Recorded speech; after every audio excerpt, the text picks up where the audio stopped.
Ustedes que vinieron a esta parroquia María, Madre de la Misericordia, en este segundo domingo de Cuaresma, hemos leído el Evangelio de Marcos en el capítulo 9, versículo del 2 al 10. Yo simplemente quisiera quedarme de todos los elementos que podemos reflexionar frente a este texto evangélico de Marcos 9, 2, 10, los tres personajes que tenemos: Elías, Moisés y Jesús. Elías representa todo el profetismo. Recuerden que la Biblia judía está dividida en tres partes. Nosotros la dividimos en 4 o 5 partes. Ellos la dividen solo en 3. Ellos dividen la primera parte, le llaman Torá. La Torá son los 5 primeros libros de la Biblia que nosotros los llamamos Génesis, Éxodo, Levítico, Número y Deuteronomio. Torá en hebreo no quiere decir ley. Esa es una traducción inadecuada a la palabra Torá. Torá en hebreo quiere decir aquello que ha sido revelado, aquello que se ha dado a conocer. Según los judíos, la Torá, es decir, Génesis, Éxodo, Levítico, Número, Deuteronomio, que para nosotros se llama Pentateuco, dicen que lo escribió Moisés. Los otros escritos son los profetas, que ellos lo llaman, un profeta en hebreo se dice Naví, y el plural es Neviín, es decir, que ellos tienen los Neviín, los profetas. ¿Qué eran los profetas? Los profetas eran unas personas que salían del pueblo e interpretaban los acontecimientos históricos. Eso es muy interesante que lo tengamos en cuenta. ¿Qué hacen los profetas? Los profetas empiezan a leer la historia, empiezan a leer los acontecimientos, y si esos acontecimientos están acorde o no con la voluntad de Dios, y a partir de eso empiezan a visualizar unas consecuencias futuras. ¿Cómo lo hacían? No se sabe. Léase usted los profetas y usted queda boquiabierto, porque no solamente hacen una reflexión local, sino que también hacen unas interpretaciones internacionales.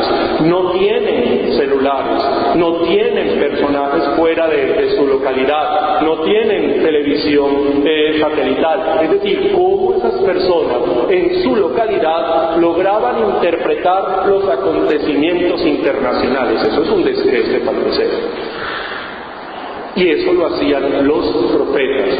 Los profetas, a partir de cómo la gente se comportaba, a partir de cómo la sociedad se estaba comportando, ellos iban señalando una serie de consecuencias, o cercanas o no tan cercanas, iban leyendo la historia, iban interpretando la historia desde la voluntad de Dios, y ellos iban señalando unas consecuencias. Es increíble, es un descrédito cuando uno va leyendo esos profetas, y aquí están representados por Elías.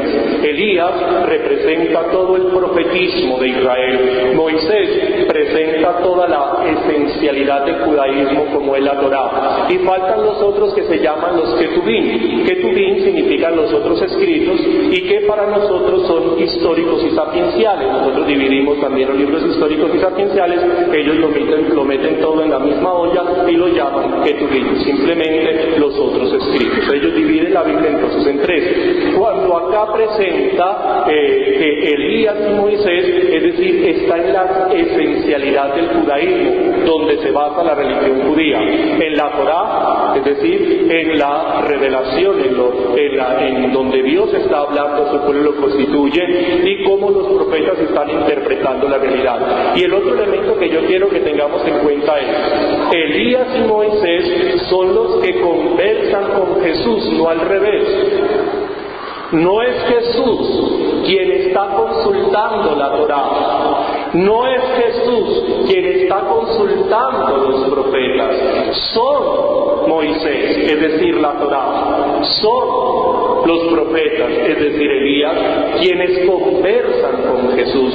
Luego, no es Jesús quien está pidiendo respaldo a la Torá, no es Jesús quien está pidiendo respaldo al profetismo, sino al contrario, son la Torá y es el profetismo quienes están dialogando dialogando con Jesús, las profecías y lo que se ha escrito en la Torá, en esos 5 primeros libros que nosotros llamamos Génesis, Éxodo, Levítico, Número y Deuteronomio, están siendo iluminados por la persona de Jesús.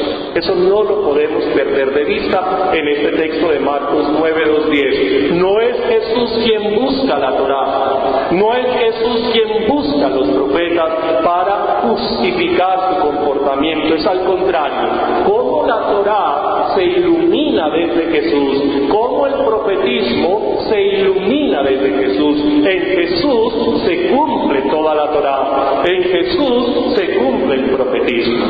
Ahora, ¿de qué conversaban?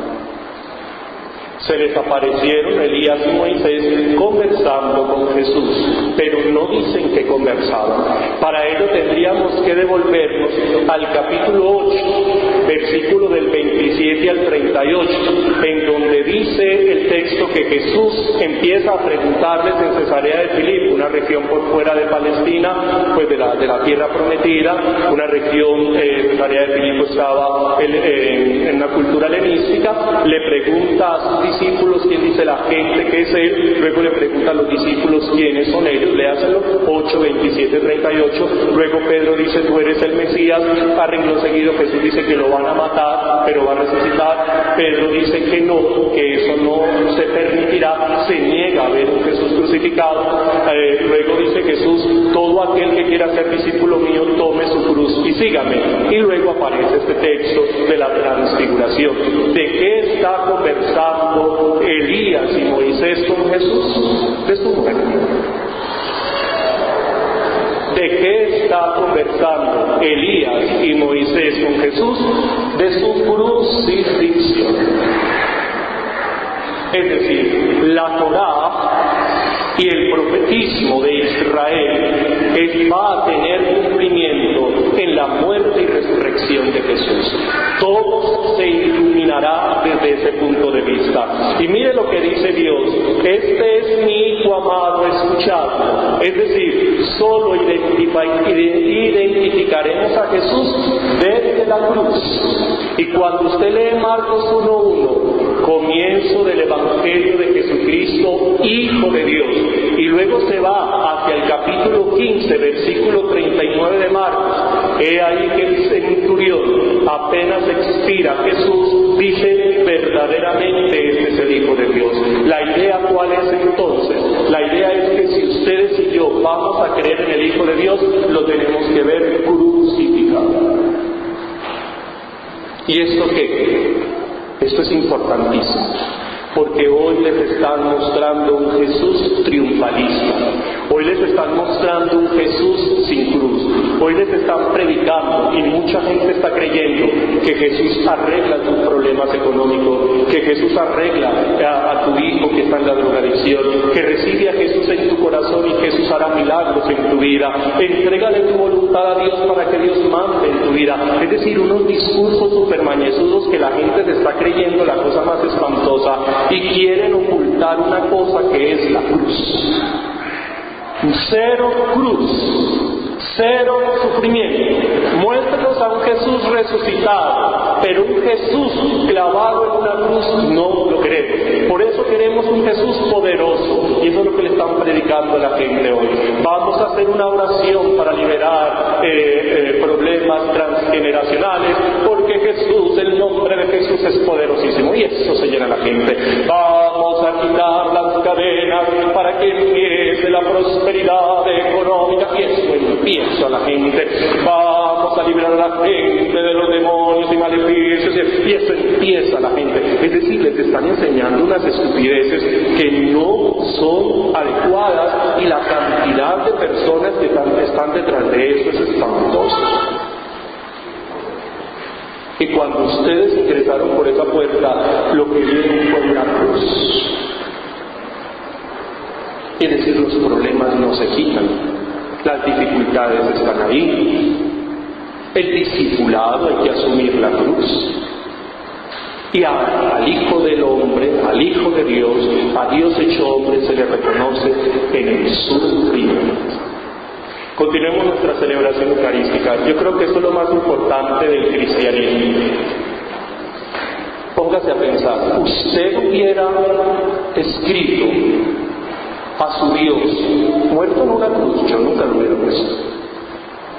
Es decir, si esto lo hubieran inventado los hombres, si esto hubiera sido inventado por los apóstoles, existe la lógica en que una persona hubiera escrito que su Dios va a morir en una cruz, usted lo escribiría, yo no lo escribiría. Es decir, que esto es una irracionalidad. Creer en Dios muerto en una cruz y resucitado, eso es irracional, eso es ilógico, eso es estúpido. ¿Y por qué tiene éxito el mensaje? ¿Ve usted? Es que cualquier persona con 4 dedos de frente se tiene que cuestionar. Es que esto es irracional. Creer en el Hijo de Dios muerto en una cruz, eso es irracional. Eso no responde a las expectativas humanas. Y como eso no responde a las expectativas humanas, es creíble, porque no nos están inventando unos cuentecitos ahí míticos y que nosotros estamos leyendo una mitología escrita ahí en un texto sagrado. Es que es imposible que una persona se haya inventado a su Dios muerto en una cruz si esto no hubiera pasado.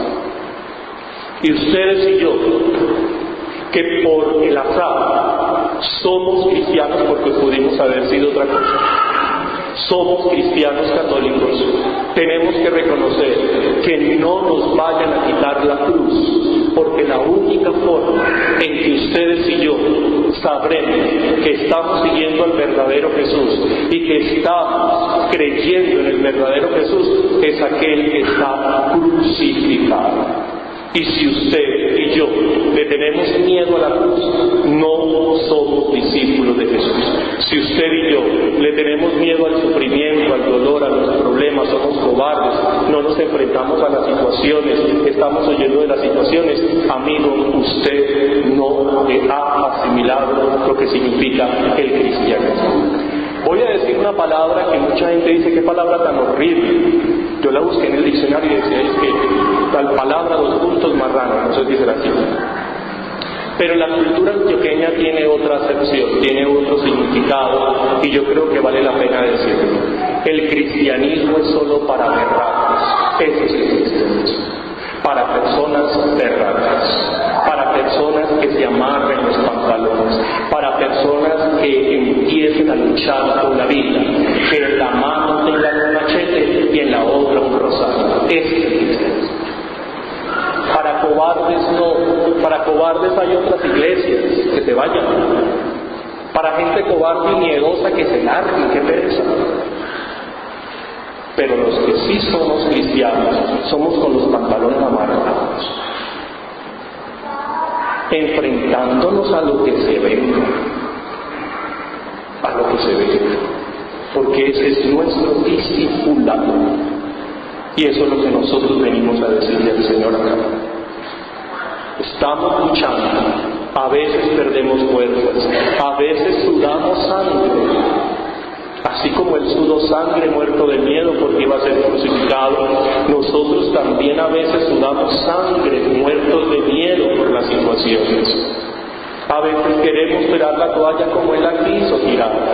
A veces dudamos de ciertas realidades y de la presencia de Dios. Pero por eso estamos acá, porque tenemos que tener la convicción de que nuestra lucha, nuestro enfrentamiento, nuestra capacidad de confrontarnos con la realidad que es tan difícil, no es un esfuerzo inútil. Seremos recompensados en la resurrección. Si nosotros no tenemos esto claro, amiguito, métase en otra cosa, pero no siga con eso. Y termino. Por favor, no se deje quitar la cruz de Cristo. Por favor, no se deje inventar Jesuses triunfalistas. Ese no existe. Lo que nos ha prometido Él: usted enfréntese a la vida, que yo me enfrentaré con usted. Usted luche, que yo lucharé con usted. Usted meta el hombro a los problemas, que yo le ayudaré a cargarlos. ¿Usted dónde encuentra ese discurso? Dígale. Me parece hermoso. Cristianismo me parece hermoso. Me parece hermoso el cristianismo, porque está volviendo como personas míticas, o místicas, nos está volviendo personas realistas, personas que hay que poner los ojos en el cielo, pero los pies en la tierra. El Señor es